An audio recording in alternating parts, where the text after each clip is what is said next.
पश्चिम बंगाल की जनता क्या कौन से मुद्दे देकर वोट उतरती है? क्या सिर्फ धर्म के आधार पर ही पश्चिम बंगाल की जनता है वो वोट देने जाती है, या एक्चुअल में विकास मॉडल पर वोट गिरते हैं? नीरज जी। नहीं, निश्चित रूप से वहां बेसिक चीजें जो होती हैं, जनता के जो मूलभूत मुद्दे हैं, उनसे ही जनता, अब चूंकि पढ़ी लिखी जनता है, अब ये 2008 और 2004 वाला भारत बिल्कुल नहीं रहा है। बिल्कुल। अब निश्चित रूप से लोग पढ़े लिखे हैं, और जो हम्म नहीं भी पढ़े लिखे हैं वो हमें लगता है कि सोशल मीडिया के आ जाने से हम्म अपने आप को अवेयर हो गए हैं। तमाम चीजें ऐसी हैं जिनसे सोशल मीडिया पे लोग ज्ञान प्राप्त कर लेते हैं और जानकारी मिल जाती है। दूसरी बड़ी बात जो आपने कही, निश्चित रूप से भारतीय जनता पार्टी कभी भी जो मूल मुद्दे हैं उन पे बात नहीं करती है।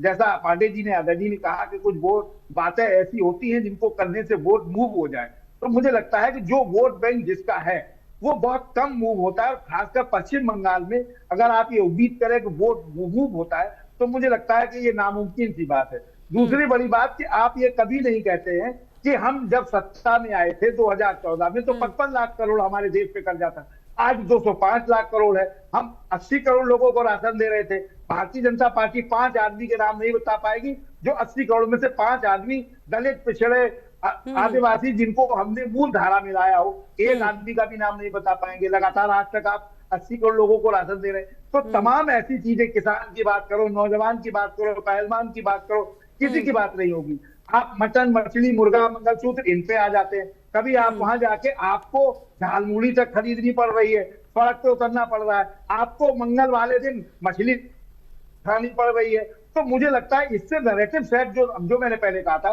कि एक नैरेटिव सेट हर प्रदेश में भारतीय जनता पार्टी या केंद्र सरकार करती रही है, वो इस बार पश्चिम बंगाल में नहीं हो पाया। निश्चित रूप से वहां की स्थानीय पुलिस की जिम्मेदारी होती है हिंसा की जो बात की जा रही है, लेकिन एक महत्वपूर्ण बात है कि जब आचार संहिता लग जाती है तो एक होम गार्ड का भी ट्रांसफर, पोस्टिंग या होम गार्ड भी मुख्यमंत्री की बात को नहीं मानता है। ये केवल कहने के लिए और मन को संतुष्ट रखने के लिए कहा जाता है कि कार्यवाहक मुख्यमंत्री तो वो है ही है, तो कार्यवाहक प्रधानमंत्री तो देश में मोदी जी भी रहे जब जब लोकसभा का चुनाव होता है। तो तमाम ऐसी चीजें हैं।